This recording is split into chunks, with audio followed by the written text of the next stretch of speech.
তুমি রোজ বিকেলে আমার বাগানে ফুল নিতে আসতে, জানি না তুমি ফুল না আমাকে বেশি ভালোবাসতে। হ্যালো আয়াত। জি ম্যাম। তুমি একটু সন্ধ্যাবেলা বাসায় আসো তো। ওকে ম্যাম, আসছি ঠিক আমি। আছে, আসো। Okay, thank you.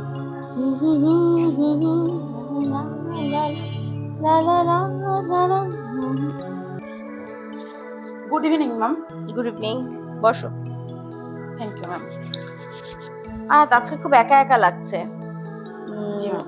দেখো তো কাউকে আমার সাথে কথা বলার জন্য খুঁজে পাওয়া যায় কিনা। আমি আজকে সন্ধ্যাটা খুব রিল্যাক্স মুডে কাটাতে চাই। জি ম্যাম, আমি ব্যবস্থা করে ফেলবো। ঠিক আছে, আমি এখনই খোঁজ লাগাচ্ছি। আচ্ছা যাও। Okay, thank you ma'am.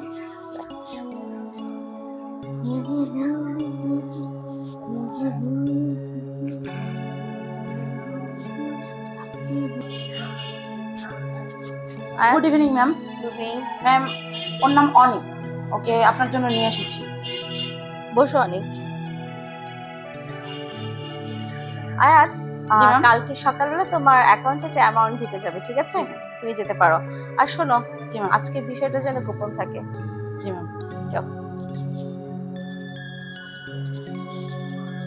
Anik, G ma'am, বলুন।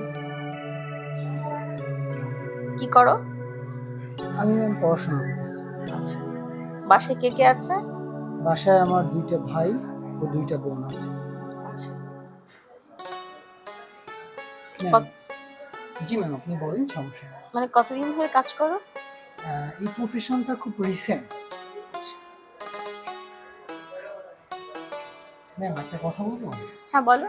আসলে রাত তো অনেক হয়ে যাচ্ছে। আসলে আমি যে কাজের পারপাসে এখানে আসছি, আমার মনে হয় ওইটার দিকে গেলেই সব থেকে ভালো হয়।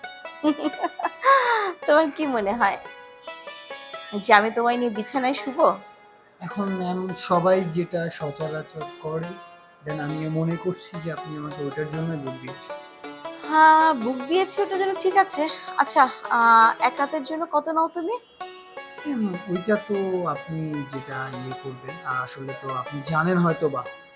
আচ্ছা ঠিক আছে, মনে ধরে নাও তুমি এক রাতের গল্পের সাথী আমার। ঠিক আছে ম্যাম, সমস্যা নেই। আমার জাস্ট পেমেন্টের সাথে কথা। ওকে, আপনি পেমেন্ট করলে সারা রাত সারাদিন কোনো ব্যাপার নেই। ঠিক আছে। আসলে অনেক, আমি ভীষণ একা।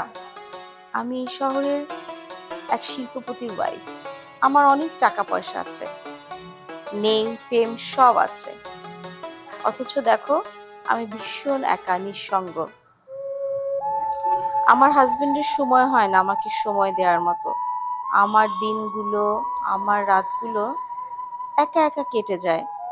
আমি সারা রাত ঘুমাতে পারি না। এখন আর ঘুমের ওষুধও আমার কাজ করে না। আমার নির্ঘুম রাত কাটে।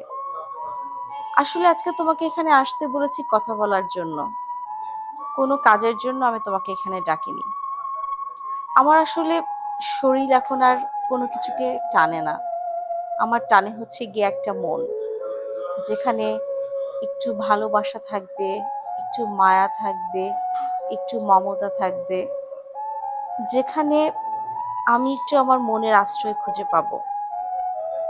তাই তোমাকে এখানে আসতে বলেছি কথা বলার জন্য। তুমি হয়তো ভাবছো এক রাতে কিসের জন্য মনের খোঁজ। কথাটা তুমি ঠিকই বলেছো, এক রাতে হয়তো মনের মিল কারোর সাথে হয় না, কিন্তু এক রাতে তো বন্ধুত্ব হতে পারে, তাই না? আমরা না হয় একটা রাতের জন্য বন্ধু হয়ে থাকি। তুমি আমার সাথে মন খুলে গল্প করবে, আমি তোমার সাথে। আপনার কথাগুলো আমি সম্পূর্ণটা শুনলাম। আসলে আমিও কিন্তু এই প্রফেশনে খুব একটা বেশি দিন না। আমার পরিবার, আমার দুইটা ভাই বোন আছে। আমার বাবাটা এখন ঘরে বসে থাকে। আসলে আমার পড়াশোনার খরচ প্লাস আমার বাসায়ও কিছু টাকা পাঠাতে হয়। এর জন্য আর কোনো রাস্তা না পেয়ে আমি, সত্যি বলতে, আমারও কষ্ট লাগে আসলে এটা করতে। তো তারপরেও করতে হয়, শুধুমাত্র অর্থের জন্য। আর আরেকটা কথা না বললেই নয়, আমি কখনো ভাবিনি যে আপনার মতো একটা ভালো মন মানসিকতার মানুষের সাথে আমার দেখা। আজকে কেন জানি নিজেকে অনেক সার্থক মনে হচ্ছে। মনে হচ্ছে যে দুনিয়াতে এখন পর্যন্ত ভালো মানুষ আছে। শোনো, তোমার কত টাকা লাগে মাসে?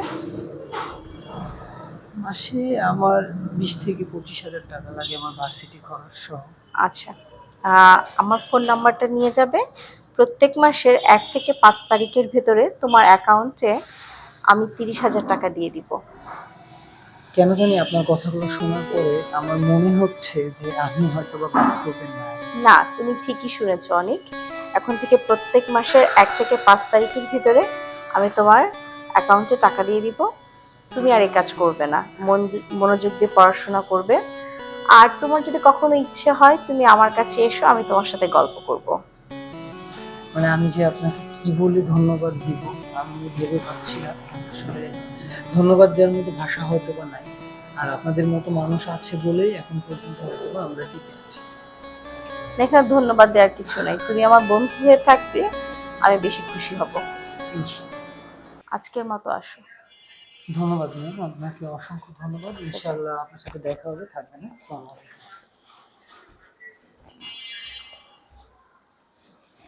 ভিউয়ার্স, আপনারা যে নাটকটা দেখলেন, আমরা কেউ এই নাটকের পক্ষপাতিত্ব করছি না।